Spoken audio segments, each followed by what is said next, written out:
Assalamualaikum warahmatullahi wabarakatuh. Jumpa lagi dengan saya host Emil Mahmud Shah dalam program tamu kita. Kali ini kita mengangkat tema perbincangan yang sangat aktual yaitu tentang Pilkada 2024. Temanya yang kita pilih adalah tim sukses di balik sukses Pilgub Sumbar. Ini isu seksi ini. Dan narasumber yang kita hadirkan kali ini juga orang-orang yang terpilih, orang-orang hebat dan anak muda. Dan tentunya bagi Tribuners untuk akan jadi penasaran. Saya kenalkan satu-satu dulu ya. Sesuai nomor urut atau bebas saja? Bebas ya. Kalau nanti nomor urut nanti ada pilih kasih ya. Iya. Tapi bagus nomor urut lah ya. Iya, Sepakat iya. dulu. Iya. Harus sepakat dulu, ini demokrasi. Iya, iya. Nomor urut 1 tentu mulai dari D01 lah. Nomor 1 yaitu saya panggil Bung lah ya. Kalau Bung ini biasanya nanti jadi presiden. Iya, iya. Bung Redo Ramaputra, sarjana ilmu politik, magister ilmu politik. Apa kabar? Alhamdulillah baik, Pak. Tetap bahagia. Bahagia ya. Dan untuk narasumber kedua yaitu perwakilan dari pasangan calon nomor urut 2 tentunya, yaitu kita sapa Bung Muhammad Tito, sarjana hukum, magister hukum. Ya, betul Bang ya? Betul sekali. Apa kabar Bang? Alhamdulillah, terima kasih. Baik, Tribuners, ini dalam hitungan last minute atau minute lah ya, kita bisa menghadirkan 2 representasi dari pasangan calon yang baru saja melakukan kompetisi, puncak kompetisinya.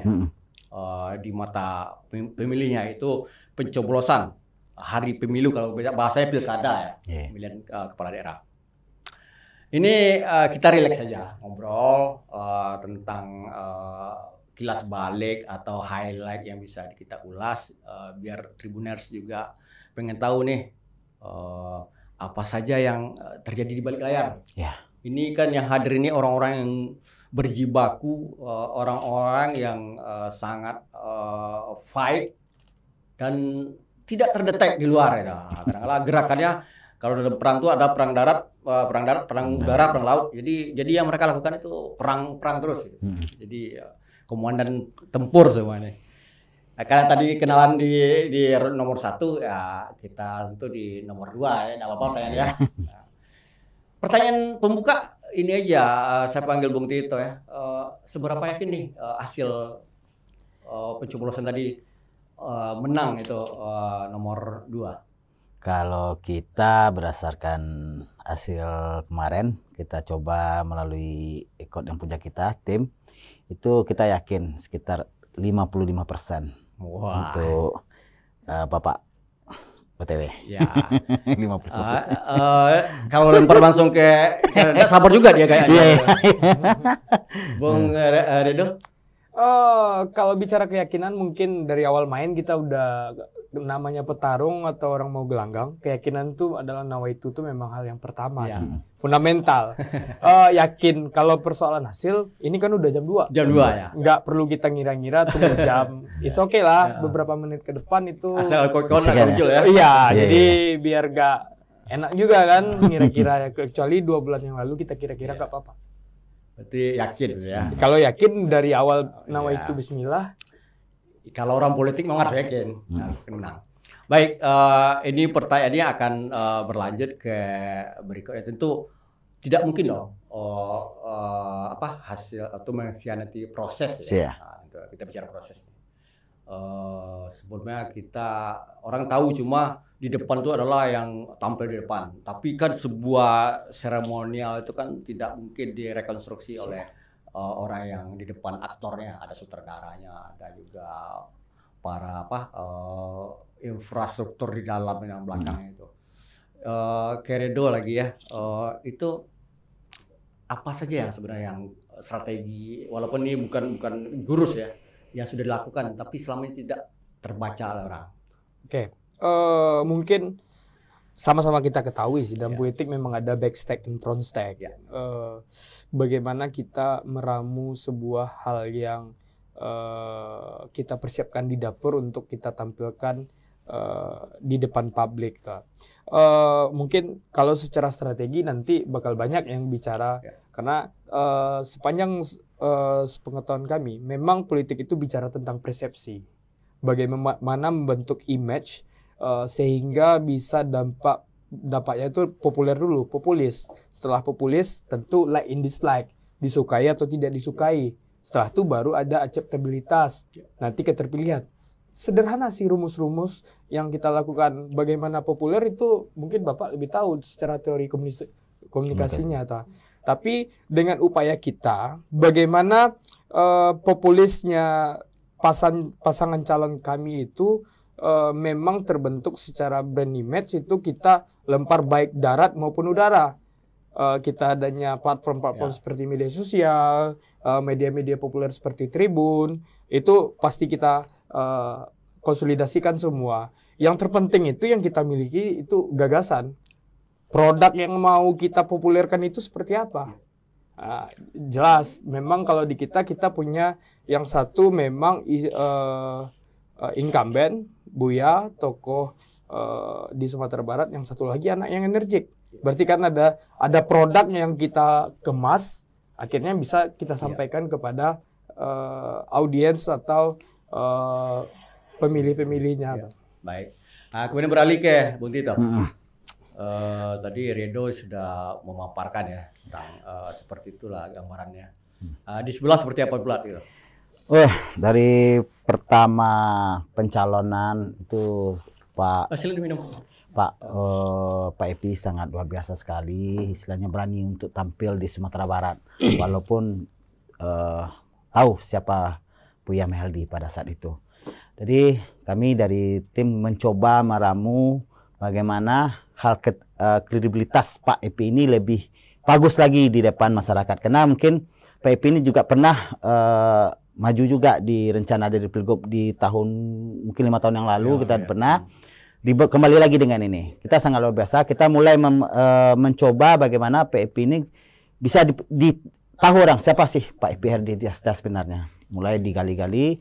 Tapi yang namanya Pak Epi kan selalu slogannya itu istilahnya pemberang hal tersebut. Pemberang itu kan Pak Epi selalu mencoba mengemas itu, maksudnya pemberang itu untuk ketegasan ke lini-lini di bawah. Mungkin kita mengambil image yang seperti itu. Kan sudah lihat kampanye-kampanye beliau di lapangan. Kami tim juga mencoba image itu dipasang terus. Itu kembali lagi kepada masyarakat setelah itu. Mungkin itu. Baik, kemudian kita mungkin pertanyaan juga gonta-ganti aja ya, Redo sama Tito. Habis masa kampanye pergulatan yang sangat keras, mungkin juga ya mungkin terjal lah ya, cadas ya misalnya. Tapi ada masa-masa tenang. Masa-masa tenang itu saya kalau kami di media ini kan nggak boleh mempublish lagi nih, karena offside kalau istilah wasit nanti kan. Tapi saya juga masih ngintip juga tuh. Kalau dari pihak 01 calon wakil gubernur atau gubernur masih jalan juga, tapi bukan kampanye. Bisa enggak cerita sedikit biar tahu? Kalau Pak Gubernur, kalau yang masa tenang kan Bapak Gubernur. Beliau udah menghabiskan masa cuti terus masuk kantor. Jelas lah. Masuk kantor ya. Pekerjaan itu masuk kantor. Kalau Pak Wagub ini memang agak unik juga sedikit. Pak Bang Fasko ini agak unik. Beliau termonitor oleh kita. Itu beliau main-main di sungai. Main di sungai itu ada di Lumin, terus dia kunjungi PDAM. Selayaknya di umuran kita juga lah. Stres beberapa hari tarung, beberapa hari intensitas yang sangat tinggi. Beliau stressing ya. Stressing lah. Namanya juga anak muda, main di sungai, terus malamnya nongkrong itu ada di beberapa kafe. Ya memang cara menikmati 3 hari itu memang seperti itu. Karena bagi kami semua usaha udah kita tanamkan di bumi. Saatnya untuk 3 hari itu menggantungkan doa di langit. Jadi memang ada invisible hand. Kalau dalam politik itu ada namanya invisible hand. Tangan-tangan yang tidak terlihat yang akan bekerja 3 hari itu memang yang seperti yang kita udah gantungkan di langit. Jadi kita memang fokus untuk menikmati hasil, apakah parti atau evaluasi. Betul. Seperti itu, Pak. Tapi sebelum balik ke Bung Tito juga, saya juga sempat lihat khusus Fasko ya. Kalau Buya kan sudah cuti, dia kerja lagi. sempat dia berkunjung ke rumah sanak familinya, selalu di Candong ya, betul ya. Itu memang bagian memang selama ini terlupakan atau memang itu termasuk untuk mengisi tadi bagian apa doa juga mungkin ya? Kalau terlupakan mungkin tidak, karena setiap kita jalan sama Bang Pasko, kalau saya yang ikuti, kita memang agak anti mainstream karena kita nginap di rumah saudara-saudara, kita nggak nginap di hotel, kita nggak nginap di mana-mana. Saya rasa dan Bang Pasko itu memang dekat dengan keluarganya, family. Terlihat dari beberapa kegiatan dia bawa istrinya dengan memang kita aja naik bus besar biar bisa bareng-bareng kan, nggak misah kan. Jadi agak family, agak friendly. Terus kalau secara linguistik nanti body language mungkin Bapak bisa gambarkan, kan dia terlihat santai. Terus memang family. Kalau kecandung itu terlupakan mungkin tidak. Mengulang dan mengulang itu hal yang biasa, karena obat untuk rindu itu memang bertemu sebetulnya. Oke. Baik, saya beralih ke Bung Tito. Begitu juga di wakilnya. Kalau kita Pak Epi tadi banyak cerita. Bang Ekos Albar. Saya juga pernah ngintip juga nih. Dia berkunjung ke rumah tempat dia masa kecil di Payakumbuh. Saya ngintip juga tuh. Dia kan almarhum ayahnya juga kan pejabat di 50 kota kalau dulu sebelum ada pemekaran Payakumbuh kan. Kalau saya mungkin pejabat sekda mungkin almarhum. Dan dia sempat berkunjung juga ke rumah Dina tempat dia masa kecil dan itu terekam. Dan itu juga bagian dari itu ya, Bung Tito. Kalau ngintip Pak Wakil mungkin seperti yang disampaikan tadi, berkunjung ke keluarga, menenangkan diri setelah pasca kampanye keliling-keliling, menyelesaikan pemikiran ke depan gimana. Sudah itu berkunjung ke keluarga, kita nggak ngikutin betul Pak Ekos, cuma kita dapat informasi dari kawan-kawan di lapangan yang ngikutin Pak Ekos kemanapun, dia selalu bersama keluarga dan sekalian bercengkrama dengan keluarga dan sanak famili yang ada dan tim-tim yang telah menolong pada pilgub ini.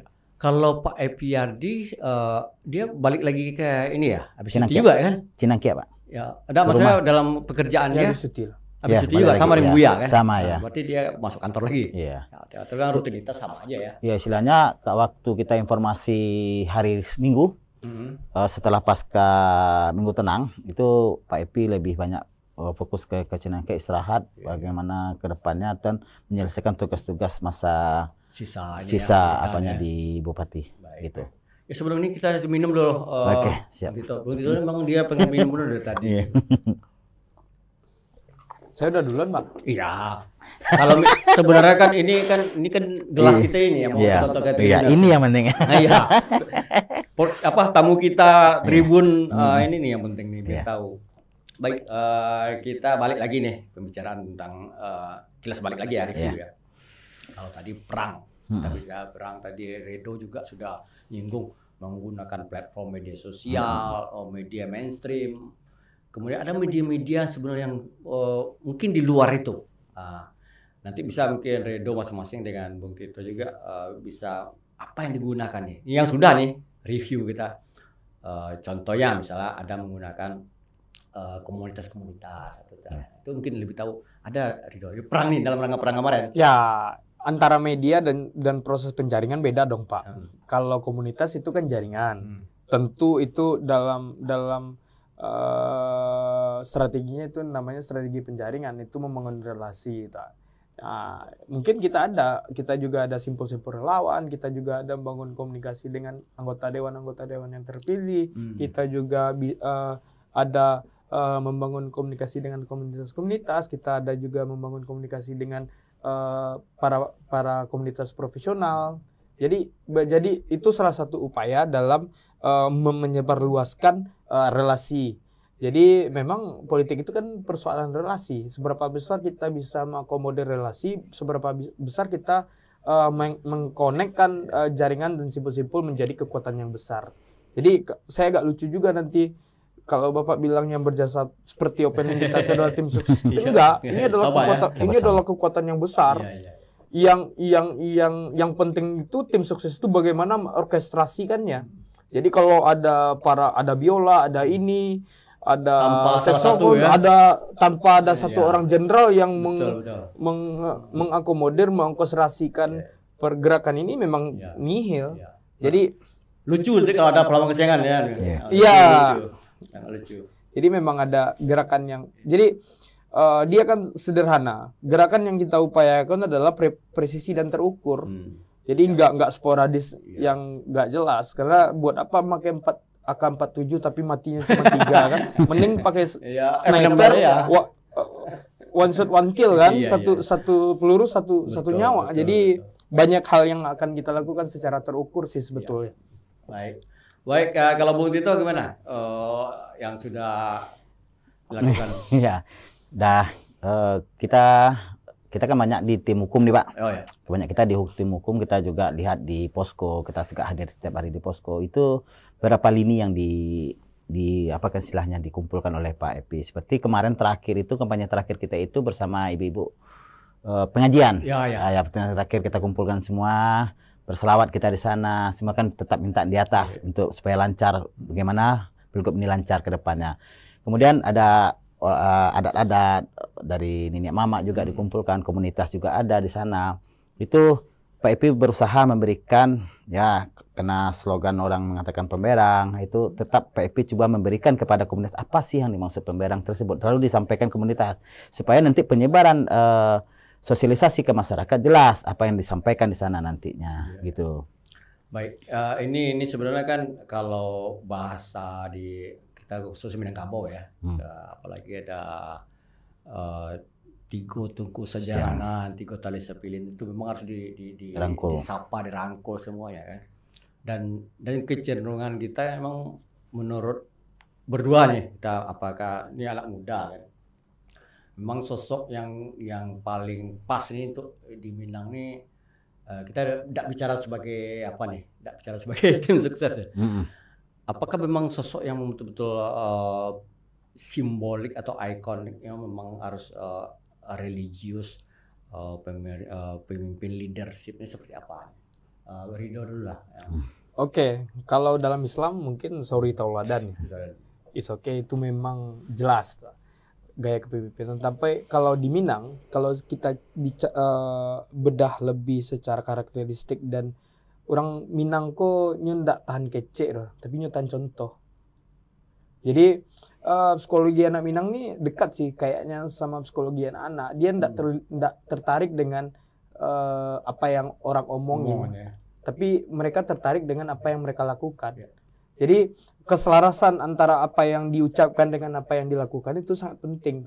Karena seni kepemimpinan di Minang itu memang harus dia kan kesatria nih. Mental Minang nih kan kesatria nih. Dia harus di depan. Dia memang harus menjadi suri tauladan yang akhirnya memang mencontohkan.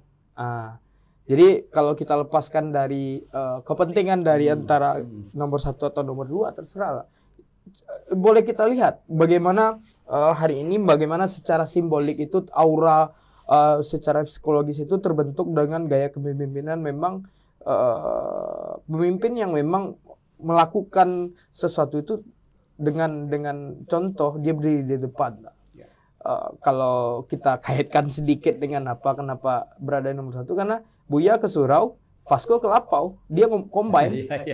Jadi dia combine aja Makin komplit di situ ya. Komplit. Jadi memang kita tidak sedang bicara baik dan benar. Kita bicara tentang equilibrium, tentang keseimbangan. Nah, jadi Buya ke Surau, Bang Vasco ke Lapau. Kira mungkin itu memang sepakat ya. Sebagai anak atau milenial. Luar biasa Juru Bicara satu. Jadi kalau kita berpikir kenapa jatuh ke 02 ya? Karena dari awal kita melihat pergerakan Pak P.Hadi Asta waktu menjabat jadi Bupati Solo. Itu kita lihat sangat bagus, ketegasan di masing-masing. Termasuk mungkin ada hal-hal negatif lah, memang ada terjadi di Solo, itu hal biasa. Ya namanya suatu pemerintahan pasti ada kelas satu sama lain. Kita melihat seperti itu. Juga Pak Epi juga mengerti akan adat Minangkabau, di mana posisinya dia tahu, kan itu yang penting sekali. Kedepannya mungkin kita mencoba PFP kita lihat juga religius juga. Semuanya kita berjelius, pasti kita tetap berdoa dan ke surau. Minang, Ya, tidak akan mungkin hal itu kan, oh PFP ini jarang ke surau. Memang kita ada dengar hal seperti itu, jarang ke surau, jarang sholat, nampak aja. Jadi kita lihat, kita mencoba, ya hal itu kalau men-statement seseorang seperti itu, apakah perlu kita beribadah itu dilihatkan dulu ke publik, mungkin. Makanya kadang religius itu kembali ke hati kita masing-masing kepada Tuhan. Kenapa saya 02? Ya saya melihat kebiasaan saya keseharian, ketegasan. Contoh seperti ini kita lihat waktu ada di Solo itu ada tabrakan puskesmas, mungkin Bapak sudah dengar hal seperti tegas dengan kenapa jam berapa tutup IGD, dengan apa ketegasan ini nyawa orang loh. Itu kan butuh ketegasan. Sudah tuh ada lagi kejadian seperti itu, kita melihat dari sana aja Pak Epi ini gimana ya, sosok tegas seorang, ibaratnya kalau Nini Mamat terus tegas dalam setiap kaum di bawahnya, mungkin itu. Jadi pertanyaan ini kenapa kita lontarkan ke kita di forum ini, karena sasaran kita sebenarnya yang pemilih sekarang anak-anak muda nih. Jadi yang kita mau rangkul, kita kalau bahasanya yang dielo ini kan memang anak-anak muda nih banyak pemilih. Dan itu kalau mereka tuh seleranya pasti kita tidak bisa juga dikte kan, Anda harus ke sana ke situ. Anak saya sendiri juga saya tidak bisa juga maksain dia milih ke siapa tadi pagi waktu pencoblosan. Dan itu pertanyaannya mungkin kuncinya seperti itu. Jadi mungkin bukan menyimpulkan, mungkin mereka mungkin lebih suka mungkin melihat yang real ya, actionnya seperti apa, kemudian juga dan kedepannya. Mungkin bicara tadi sudah tentang profil, tentang pemimpin. Kira-kira sumber yang akan ke depan ini untuk sosok pemimpin ini sebenarnya di era yang ke depan ini seperti apa yang ideal ya menurut? Ini masih anak muda nih tanya, bukan sebagai istilahnya siapapun calonnya nggak jelas ya, siapa menang ya. Siapa menang ya. Kira-kira memang yang di depan seperti apa? Friendly sih Pak. Memang friendly dan relate. Jadi kejenuhan kan saya udah 10 tahun lebih nih berkecimpung di baik secara praktisi politik, baik secara akademis politik. Memang politik itu hal yang menjemukan. Memang politik itu memang coba Bapak bikin konten politik itu cepat di skip, jarang satu post. Karena memang menjemukan, karena dia terpisah dari, nggak relate dari kehidupan anak muda sih sebetulnya. Anak muda ya. Ya, jadi memang banyak hal yang perlu diperbaiki. Bagaimana? Jadi ada itu. Semua itu butuh politik. Semua orang butuh politik, tapi tidak semua orang yang mau melek terhadap politik. Karena ketika kita tidak melek dengan politik, di saat itulah pelacuran bisa berada di mana-mana, pajak akan tinggi semua. Karena anak muda itu nggak melek, dia meleknya sama Mobile Legends, dia hanya melek dengan apa. Jadi perlunya memang agak relate dari kehidupan ini, memang nggak terpisah. Karena para Gen Z itu, apalagi Gen Z, itu hal yang menjemukan ketikanya. Membosankan, dia agak menjemukan dengan hal-hal yang sifatnya memang kurang keren dan kurang apa bagi mereka. Jadi bagaimana kita bisa mengubah sebuah angkatan atau sebuah apa, sedangkan mereka nggak care dengan, padahal politik itu memang bicara tentang kesejahteraan. Jangan sampai ketika anak-anak itu nanti nggak melek, akhirnya politik hanya diurus oleh orang-orang yang tidak bertanggung jawab. Akhirnya check and balance-nya itu agak kurang jadinya. Jadi ayolah anak-anak muda main politik, jadi lebih enak kan. Jadi gimana Bung Tito? Kalau kita dari segi anak muda ya, Sumatera Barat saat sekarang ini kalau kita lihat dari sisi mata kita ya, dari segi kita, itu kurangnya perangkulan kepada anak muda. Kita lihat, kita jelas Sumatera Barat saat ini, dan berapa seperti hal-hal lapangan kerja tidak nampak untuk bagi generasi muda. Yang penting kita ingin ke Sumatera Barat ini, apapun tujuannya, pembangunan harus sesuai dengan sasaran. Kadang-kadang kan ada hal tidak sampai ke sasaran yang diperhitungkan pada saat itu. Kita ingin Sumatera Barat ini bagaimana anak muda saat sekarang. Anak muda itu butuh istilahnya pekerjaan. Apalagi tamatan sudah luar biasa di Kota Padang sekarang ini. Lulusan SMA, sudah lulusan fakultas, universitas. mana aja mau cerita. Kebanyakan Sumatera Barat saya coba menelitik di daerah. Saya juga pergi ke daerah-daerah Kabupaten Sipasaman, ke Sijunjung. Itu kan kita heran, kenapa kok penduduk di sini tidak begitu rame? Mana anak muda? Kebanyakan lari ke Padang, lari ke luar Sumatera Barat. Itu kebanyakan sekarang ini. Tapi kita berharap bagi gubernur nanti siapapun yang terpilih, kita berharap corong buka ruang bagi generasi muda dan lapangan pekerjaan. Kita nggak bicara muluk-muluk, penting lapangan kerja lah bagi kita. Nanti Gitu. kalau kita yang menang, Bang, ada namanya Creative Hub. Ya. Nah, itu kan kita tagih nanti. Kalau siapapun menangnya kan kita tagih. yang saya Ya. senang, ya. Kalau kita bangun ada namanya Creative Hub. Maka kolaborasi itu Iya. Iya. Bapak, Jadi, kalau kita ya. yang menang. Walaupun kita bertarung di sana, kita di bawah ngapain? Yang penting siapa gubernur, ya udah kita ikuti. Nggak mungkin tetap kita bertarung terus nggak mungkin. Apalagi yang mau kerja kedas selesai. Ini kan enak nih, Bang. Jadi tadi saya sudah was-was nih. Iya. Ini didekati duduk kursinya aman nggak?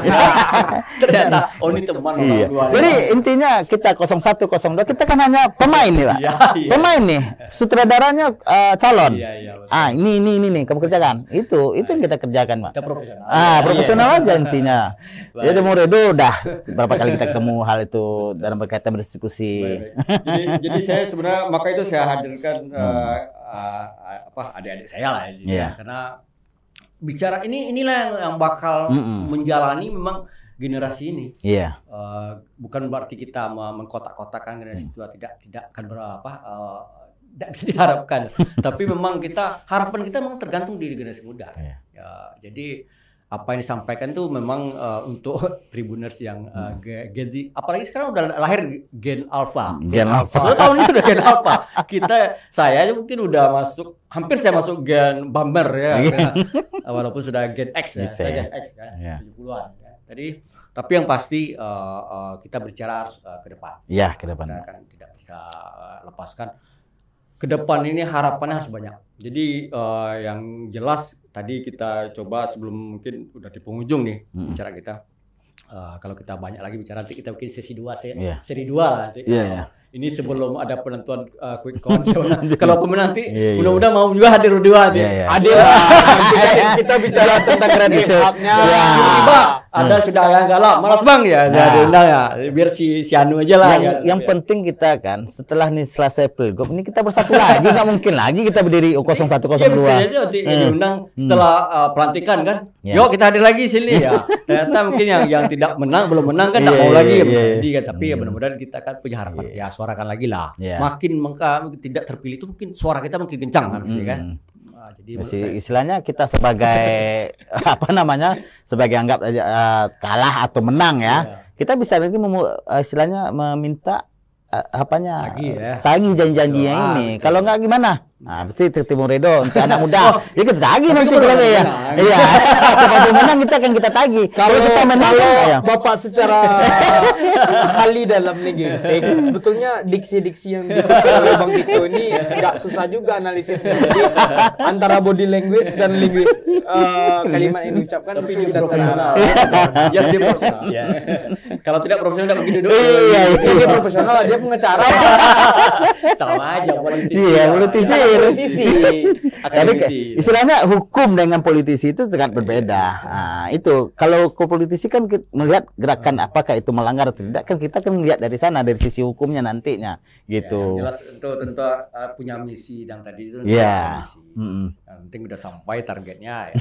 Kita sampai akhirnya izin Allah SWT. Mungkin Gubernur Sumbar itu 2. Mungkin 2. Satu.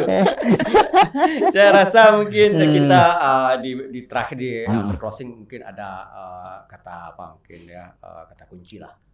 Baik tadi Bung Rido mulai kemudian lanjut. Mungkin semacam kalau resume mungkin kata kunci apa istilahnya kalau kata-kata ya closingnya silakan. Bang Tito lah dulu. Oh Tito loh. Kalau sudah dipersilakan kita membuka, beliau menutup. Kalau dia sudah mempersilakan siap. Terima kasih Bung Redo. Baik, kita closing kita gini aja. Nggak muluk-muluk. Setelah ini pilgub ini terjadi, siapa menang siapa kalah, kita kembali lagi ke seperti semula menjalankan profesi masing-masing dan masyarakat bersatu untuk mendukung gubernur siapa yang menang nanti. Mungkin itu tim semen, dan tidak ada lagi hal-hal negatif penyampaian. Selama kampanye di hal negatif paling tinggi sekali nih, macam-macam. Jadi mungkin kita dari tim 02 mungkin ada hal-hal penyampaian salah, kita juga minta mohon maaf juga. Ya, namanya kita di dalam tim, wajar hal itu yang kita laksanakan. Ya, namanya mencoba mencari simpatik dari masyarakat. Kita tunggu hasilnya nanti jam 3 mungkin quick count dan nampak. Jadi kalau hasil akhir di KPU. KPU hasil akhir karena quick count kita quick count. Oke, silakan Bung Rinda. Kalau kita sih mungkin ya udah bisa kita closing ya. Kalau ada pembukaan dulu tanggapannya, saya rasa sebagai jubir ini tugas jubir paling terakhir. Ini di sini nih. Closing palingan kita lebih ke fokusnya memang ada jauh langkah kaki yang berjalan, laut cepat tangan yang terurai. Mungkin ada Bang sampai juga ke kawan-kawan, ke senior-senior yang lain.